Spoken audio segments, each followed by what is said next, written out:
শ্ৰম আইন ভংগ কৰি আমাক টাৰ্মিনেশ্যন কৰিছে।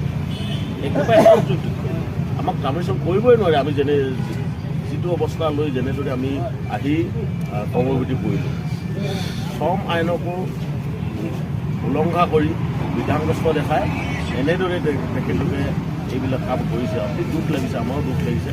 আজি বিহুৰ দিনা আমি গাঁওখনত থাকিব লাগিছিল, যদি দুদিন নথকা ঘৰত থাকিব লাগিছিল, চুবুৰীত থাকিব লাগিছিল, লগৰ লগত থাকিব লাগিছিল, কিন্তু আমি উপায় নাই। আমাৰ যেতিয়ালৈকে আমাৰ সমস্যা সমাধান নহয় তেতিয়ালৈকে আমি ইয়াত থাকিবই লাগিব। আমি বহিও থাকিম। আৰু আপোনালোকে যিহেতু আমাক পৰামৰ্শ কৰিছে, আজি 44টা দিন আমি গণতান্ত্ৰিক প্ৰক্ৰিয়া আন্দোলন কৰিলোঁ।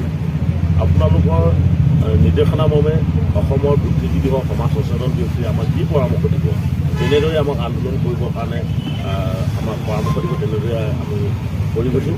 আপোনাকো আমি ইতিমধ্যে 44টা দিন আমি গণতান্ত্ৰিক প্ৰক্ৰিয়া আন্দোলন কৰিলোঁ, আৰু বাকী দিনকেইটাও আমি বিচাৰিছোঁ, বাকী দিনকেইটাও যাতে আমি গণতান্ত্ৰিক প্ৰক্ৰিয়া আন্দোলন কৰি আমাৰ সমস্যাখিনি সমাধান হওক। কিন্তু আমাৰ ল'ৰাখিনি এতিয়ালৈকে পেনিক হোৱা নাই, অকণমান হতাশাত ভুগিছে। মই অনুৰোধ জনাম আপোনালোকক, কেন্দ্ৰীয় সমিতিয়ে যেনেদৰে আপোনালোকৰ নিৰ্দেশনা দিয়ে তেনেকৈ নিৰ্দেশনাৰ মতে আপোনালোকেও আমাৰ সংগ্ৰামখন চলাই যাওক। আমি যেতিয়ালৈকে ন্যায্য প্ৰাপ্তিৰ অধিকাৰ নহয়, যাতে আমি গণতান্ত্ৰিক প্ৰক্ৰিয়াৰে আমি নিজৰ ন্যায্য প্ৰাপ্তিৰ অধিকাৰখিনি সাব্যস্ত কৰিব পাৰোঁ। তাৰ কাৰণে আপোনালোকক সকলোকে ধন্যবাদ।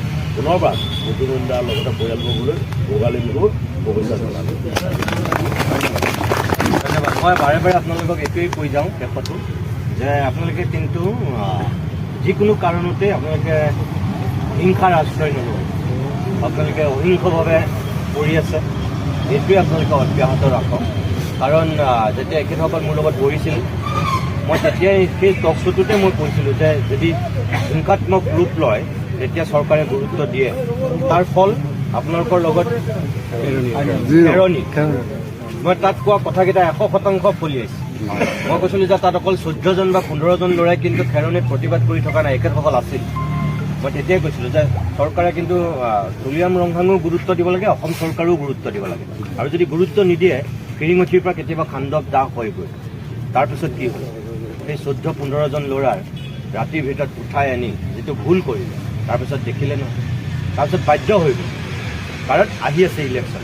দুৰ্ভাগ্য আপোনালোকৰ সেইটোৱেই যে আপোনালোকৰ এই 3000 মানুহৰ সেই শক্তিটো আপোনালোকৰ চৰকাৰে ভাবিছে যে নিৰ্বাচন জয় পৰাজয়ৰ লগত আপোনালোকৰ সেই শক্তিটো জড়িত হৈ থকা নাই, এনেকৈ ভাবিছে। আমাৰ দুৰ্ভাগ্য তাত গোটেইখিনি অসমীয়া মানুহ, এইখিনি কোনোতো বহিৰাগত বনিয়া নহয় বা কিবা বাংলাদেশৰ পৰা অহা মানুহ নহয় নহয়, কিন্তু এই মানুহখিনি গুৰুত্বটো সেইটোৱেই দুৰ্ভাগ্য আৰু যে যিটো বুজিব লাগিছিল বুজা নাই। কিন্তু তথাপিও মই আপোনালোকক এইটোৱেই কওঁ যে